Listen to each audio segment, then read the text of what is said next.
Ang digital literacy ay tumutukoy sa kakayahang gumamit at mag-navigate ng teknolohiya ng epektibo.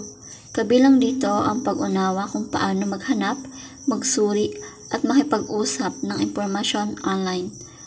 Pati na rin kung paano protektahan ang sarili sa digital world. Sa lipunang hinihimok ng teknolohiya ngayon, ang digital literacy ay mahalaga para sa tagumpay sa paaralan, trabaho at pang-araw-araw na buhay.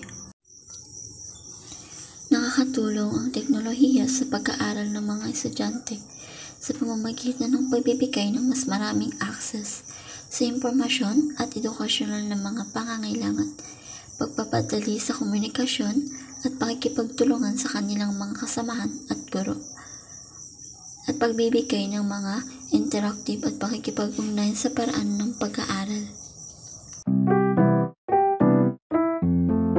Ang gamit kong gadget ay Infinix.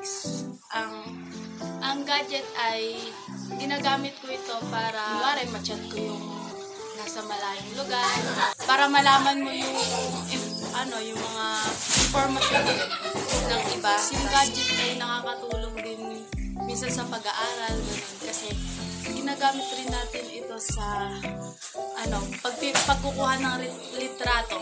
Pagkukuha ng litrato sa pinapagawang activity ng mga guro.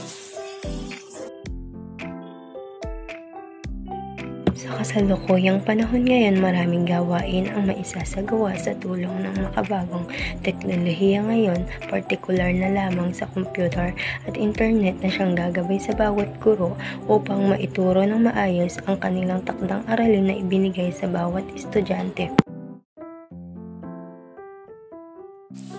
Nakakatulong sa akin ang makabagong teknolohiya bilang isang mag-aaral na kolehiyo dahil ang mga makabagong teknolohiya ginagamit namin sa online-based curriculum. Marami ding advantage sa pagkakaroon ng mga bagong teknolohiya kagaya na nga ng laptop. So sa bahay lang kami naka-base.